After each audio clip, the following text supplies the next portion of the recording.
Dan peristiwa naas itu betul-betul terjadi secara singkat sampai Hansen ini nggak sempat berteriak minta tolong apalagi melarikan diri. Pada saat itu yang Hansen rasakan hanyalah tubuhnya yang gemuk ini tiba-tiba terasa begitu ringan. Hansen merasa dia sedang melayang-layang di udara dan di momen itu juga lah Hansen menyaksikan tubuh sama kepalanya ini sudah terpisah. Hai, wassalamualaikum warahmatullahi wabarakatuh. Terima kasih sudah klik video ini. Oke, jadi di malam Jumat ini seperti biasa aku akan membawakan lagi kisah horor Wawa yang pada malam ini kita udah masuk di part 104. Buat kalian yang nggak mau ketinggalan kisah horor Wawa lainnya, boleh langsung ke playlist aja cari kisah horor Wawa, ada part 1 sampai part sekarang ya. Nah, kalau minggu lalu kita sudah membahas hantu bernama Ineke yang dendam sama ibu hamil karena dia katanya dulu tewas mengenaskan dalam keadaan mengandung. Malam ini aku akan membahas tentang sosok anak kecil hantu Belanda berusia 6 tahun yang bernama Hansen. Dan yang bikin kisah ini epik adalah menurut aku sampai sekarang pun Hansen ini masih terus mencari keberadaan ibu dan adiknya karena pada saat dia meninggal dulu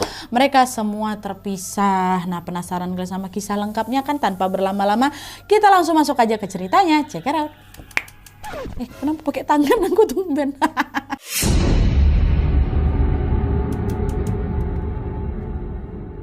Oke, jadi kisah yang akan aku bawakan malam ini dikirim sama Wawa aku yang bernama Hannah. Halo Hannah. Nah, kisah ini terjadi pada tahun 2019 lalu ketika Hannah tanpa sengaja bertemu dengan sesosok hantu Belanda di gereja katedral Jakarta. Dan FYI Hannah ini memang orangnya peka kali sama hal-hal tak kasat mata kayak gitu. Dia ini bisa melihat dan juga berkomunikasi dengan makhluk-makhluk astral, dan juga kata Hannah, ini bukan kali pertamanya dia punya teman gaib. Tapi bagi Hannah, meskipun ini bukan pengalaman pertemanannya dengan Hansen ini betul-betul berkesan kali karena Hansen punya cerita tentang pengalaman hidup yang membuatnya terenyuh. Nah, jadi awal pertemuan Hannah dengan Hansen ini bermula pada suatu waktu ketika si Hannah ini lagi jalan-jalan ke Museum Katedral Jakarta. Nah, pada saat itu ceritanya Hannah ini mau ke museum karena pengen foto-foto aja.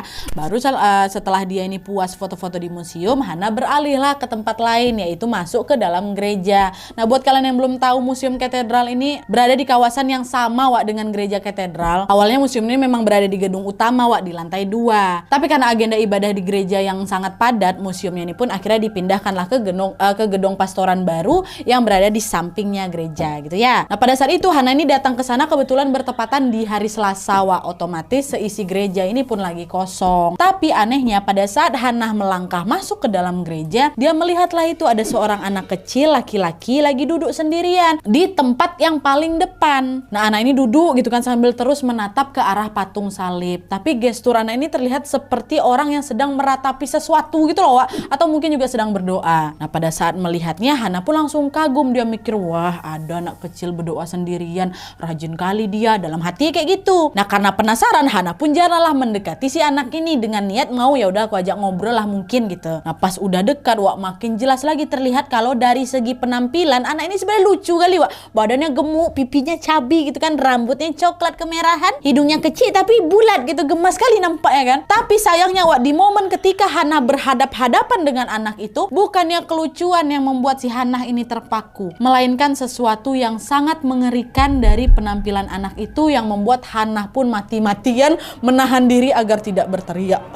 Kalian tahu apa? Di momen itu dengan sangat jelas Hannah melihat ada bekas luka yang membentuk garis panjang mengelilingi leher si anak ini.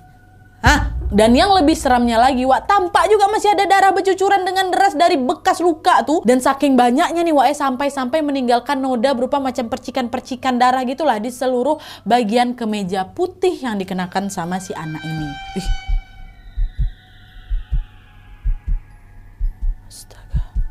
Dalam hati Hannah tuh. Nah, di tengah rasa terkejutnya ini Hannah pun langsung sadar bahwa sosok anak kecil yang dilihatnya itu ternyata bukan manusia. Waktu pas nengok itu Hannah ini pengen langsung balik badan aja rasanya Tapi sayangnya sosok anak ini sudah terlanjur menatap ke si Hannah. Dengan panik dan bingung Hannah pun langsunglah mengalihkan pandangannya ke segala arah dan juga berpura-pura tidak bisa melihat si sosok ini. Waktu ditengok sama si anak ini kan Hannah kayak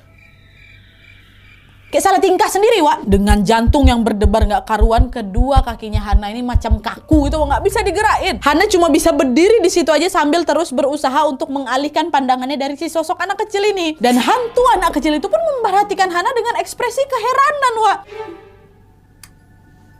Kayak gitu kan. Lalu nggak lama kemudian si hantu kecil ini seperti menyadari bahwa Hannah sebenarnya dapat melihat dia dan mengetahui keberadaannya. Dengan suara kegirangan, wah anak itu nanya, "Kamu bisa lihat aku ya?" Kata. Nah, mendengar pertanyaan dari anak itu, Hannah nggak bisa berkutik lagi lah. Mau nggak mau, dia pun memberanikan diri menatap si anak itu dan menjawab dengan suara terbata-bata, Iya, aku bisa lihat kamu." Dengan sumringah si hantu kecil nih bilang, "Halo, nama aku Hansen van den Hof. Kamu boleh panggil aku Hansen. Tenang. Meskipun aku terlihat menakutkan, tapi aku tidak jahat kok," kata Hansen. Hansen terus menatap si Hannah sambil tersenyum lebar. Wah, ya Allah.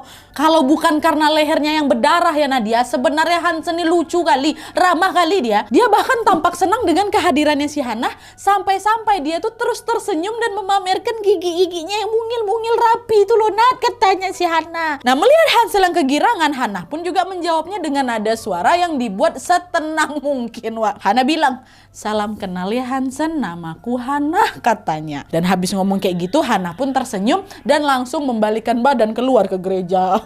Kabur deh langsung, Wak. Sejujurnya Hannah juga ngerasa bersalah, Wak, karena udah harus ninggalin si Hansen gitu aja kan. Tapi macam mana pula Nadia, aku lagi shock kali, gemetaran aku setelah tahu ternyata Hansen ini bukan manusia.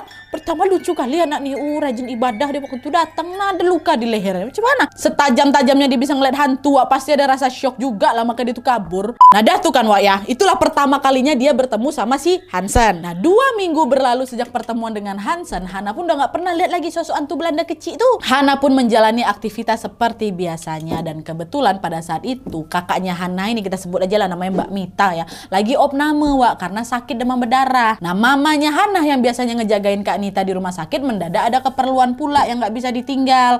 Akhirnya mama pun minta tolonglah sama Hannah untuk gantian menjaga si Kak Nita. Dan sebenarnya, Wak, selama ini rumah sakit adalah tempat yang paling Hannah hindari, Wak. Dia nggak pernah mau berlama-lama di rumah sakit, apalagi buat menginap. Nadia katanya. Kenapa? Karena ya menurut Hannah, Wak, rumah sakit itu terlalu penuh sama sosok-sosok tak kasat mata. Hannah yang memang bisa ngelihat mereka ini sampai udah nggak tahan juga ngelihat penampakan sebanyak itu di rumah sakit. Tapi berhubungnya sakit kakak aku, udah dia macam mana? Mau nggak mau lah aku harus gantian berjaga juga lah ya kan, kasihan. Dan kata Hannah, Wak, rumah sakit tempat Kak Nita ini dirawat bisa dibilang bentuk bangunannya betul-betul khas gedung-gedung peninggalan Belanda kali. Dan kabarnya juga rumah sakit itu sudah ada sejak zaman penjajahan. Dan betul aja ternyata baru masuk lorong rumah sakit tuh Nana, aku sudah disambut dengan kemunculan hantu tentara kaki buntung sebelah yang dengan susah payah macam berjalan gitulah pakai tongkat. Ada juga lagi sosok laki-laki muda dengan luka sekujur tangannya macam habis kecelakaan. Dan selain itu juga Hannah sempat melihat ada sosok gadis dengan urat nadinya yang udah tersayat serta ada darah gitulah yang terus mengalir dari tangannya tuh. Itu baru masuk rumah sakit tuh. Nah lihat penampakan itu, Hannah pun langsung mempercepat langkahnya menuju ke kamar Kak Nita ya kan. Nah singkat cerita, Hannah yang waktu itu udah masuk menjaga bentar, ngobrol-ngobrol bentar sama kakaknya, kelaparan, Wak. Dia pun berinisiatif buat beli donat lewat aplikasi online. Dan sekalian buat beli barang Kak Nita gitu loh, Wak. Barangkali pula nanti malam Kak Nita ini lapar kan, dah pesan.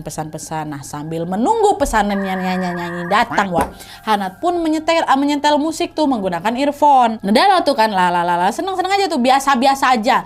Dan gak lama kemudian muncullah notifikasi di handphonenya Hannah yang menunjukkan bahwa driver yang akan mengantarkan pesanan donatnya itu sudah sampai di lobi rumah sakit. Nah Hannah pun segeralah bangun dari tempat duduknya lalu langsung berlari menuju ke lobi rumah sakit. Setelah itu Hannah bergegas lagi balik ke rumah Kak Nita, ke kamarnya Kak Nita dan memakan donat itu bersama dengan kakaknya. Nah tapi, Wak, baru beberapa gigitan aja tiba-tiba si Hannah nih kebelet pipis kan. Nah dia tinggalkanlah itu donatnya di meja dan dia pergilah ke kamar mandinya Kak Nita sebentar. Nah pas udah selesai pipis, dia mau balik lagi ke kamar kan, dari kamar mandi, Hannah tiba-tiba terkejut bukan main ketika dia melihat ada sosok penampakan anak kecil yang tidak asing bagi dia nih. Macam aku kenal. Dan ternyata betul, Wak, dia adalah sosok yang sama seperti yang pernah Hannah temui di katedral. Siapa?